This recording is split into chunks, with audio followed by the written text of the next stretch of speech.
As the NBA Finals have continued on and fans have been preoccupied with the all-time battle between the Thunder and Pacers, despite warnings from Shams and other NBA insiders that the offseason would start sooner than expected, for the most part, big-time trades weren't really a major point of discussion in the broader NBA world. However, earlier this week, the Orlando Magic dropped the first bomb of this year's offseason with their acquisition of Desmond Bane, in a move that's both thrust Orlando into potential contender conversations, but also generated a discussion around the haul they gave up to acquire Bane. And as the conversations around the numerous draft picks that the Magic gave up for Bane have raged on, it's caused a lot of fans to step back and reevaluate the potential trade value of their own roster pieces. And perhaps at the top of this list of teams that have been taking a closer look at their own roster has been the New Orleans Pelicans, who have made headlines for their potential decision to move on from fourth-year two-guard Trey Murphy III.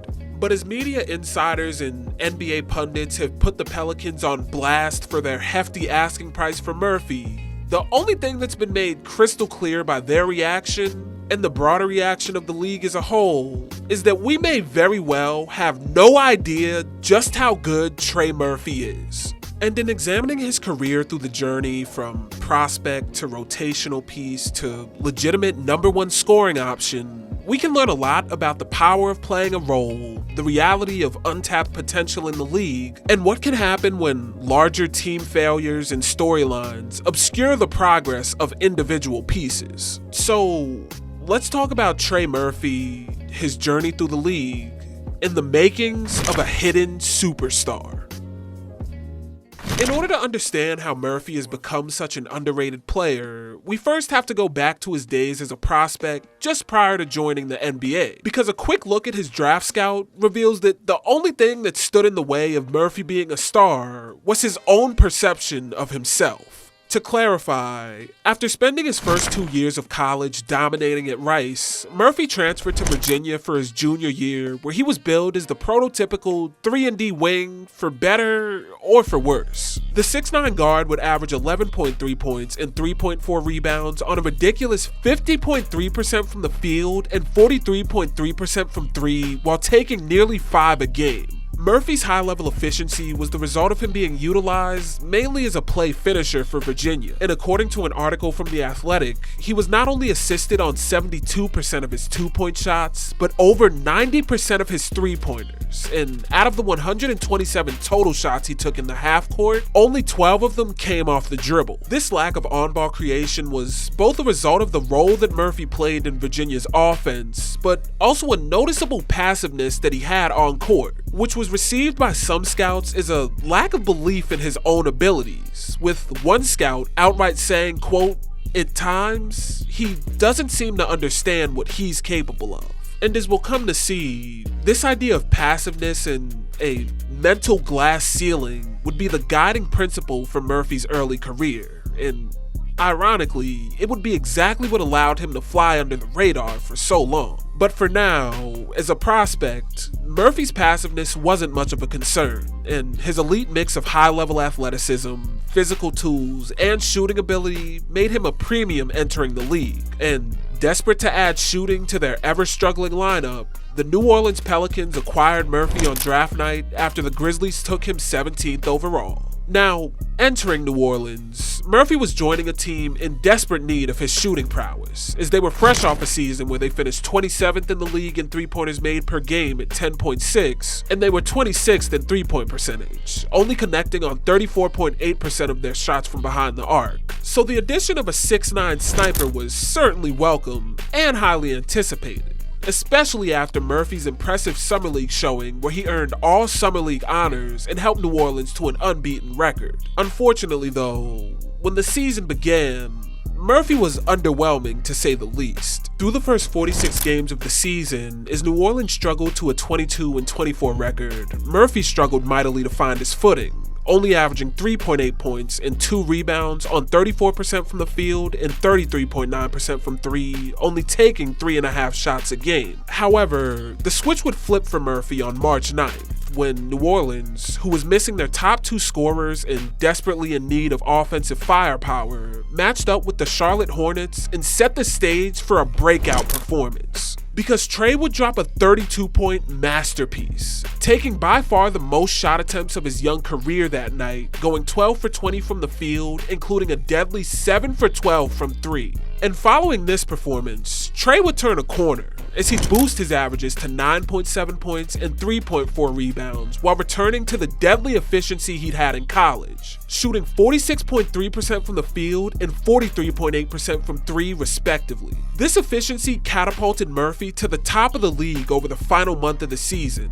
with him landing in the 88th percentile of 3-point percentage and the 96th percentile of corner threes, knocking down 55% of his shots from the corner over this stretch. And as New Orleans clinched a playoff berth and grinded out a first-round series against the Suns, Murphy found himself as a crucial factor in the Pelicans' success. So following their first-round loss to Phoenix, Trey ended an up-and-down rookie season on an extremely high note, with lots of hope and much higher expectations entering his sophomore season, as Zion Williamson, who missed the entirety of the 21-22 year, was set to make his return, leading to much anticipation about what these new-look Pelicans could accomplish. And the 22-23 season would be where Murphy would start to show flashes of just how high his ceiling truly was, as he'd boost his averages to 14.5 points and 3.6 rebounds while shooting 48.4% from the field and 40.4% from 3 on 6.3 attempts a game. But those base numbers don't begin to capture just how lethal Murphy was scoring the ball, as he not only finished in the 88th percentile of all 3-point shooters in the league, but he jumped to the top of the league in rim efficiency, connecting on 74% of his rim attempts to place him in the 91st percentile amongst all forwards this year. Murphy's boosted efficiency came alongside more opportunities for him to create his own offense, and he thrived, nearly quintupling his drive attempts from his rookie year to 120, and he scored on 51.7% of them. Murphy's growth as a driver not only highlighted his ability to play off of his jump shot and beat opponents with a quick rip-through after a pump fake, but also showcased his emerging feel as a crafty driver who was able to probe the paint in short bursts. And in his 21-point night against the Warriors, on this play, after he curls off the double pin downs into a handoff with Larry Nance, he keeps the ball low and shields his defender off while probing the defense, hopping into a tough push shot in a play which encapsulates just how much he grew offensively this season. And defensively, Murphy showcased massive improvements, finishing in the 84th percentile amongst all forwards in block percentage and the 74th percentile in steal percentage, acting as a solid stopper for a Pelicans team that finished 6th in the league in defensive rating at a 112. And overall, the 2022-23 season was nothing short of a breakout year for Trey Murphy, especially when you consider that he did all of this while still ranking in the bottom 31% of the league in usage percentage with a 14.3. The 2022-23 season was a rousing success for Murphy in New Orleans and represented the first time that the Pelicans started to get a feel for Murphy being bigger than what his role allowed. But unfortunately, a few bumps in the 23-24 season would see Murphy's development slow slightly. To begin, he missed the first 20 games of the year with a knee injury that he suffered in the summer, and when he returned, his averages of 14.8 points and 4.9 assists did represent career highs, but they weren't the leap that we would have expected.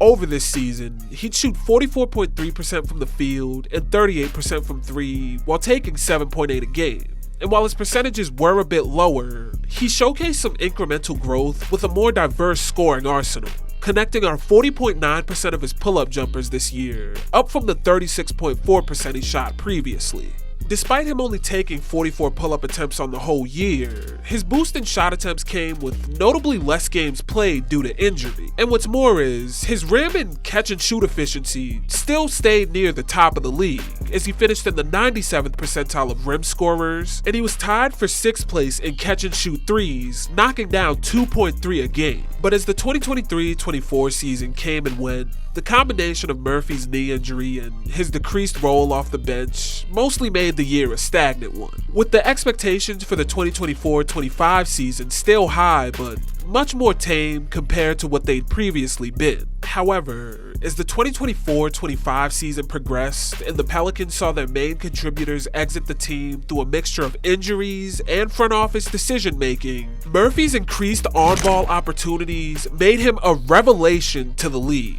His averages would jump to 21.2 points and 5.1 rebounds on 45.1% from the field and 36% from three on a career-high 8.3 attempts a game. And while his three-point percentage would drop slightly, this was explained by his increase in opportunities and the diversification of his shot profile, as Murphy would massively increase his off-the-dribble jump shot attempts, with the step back becoming a much more pronounced part of his shot profile. And while his percentages wouldn't be great, only knocking down 23.7% of his step backs and 32.1% of his pull-ups respectively, their presence in his shot chart was indicative of him finally beginning to understand just how capable he was as a scorer. But that's not all. And amidst him notching a career-high 22.3% usage rate that placed him in the 85th percentile amongst all forwards, Murphy's assist percentage of 15.7 placed him in the 79th percentile. And the steadily growing driving wrinkle that Murphy had been flashing since his sophomore season was in full effect this year, with him having a career-high 233 driving attempts and scoring on 115 of them, giving him an unreal 49.4% field goal percentage in an area that he completely lacked entering the league.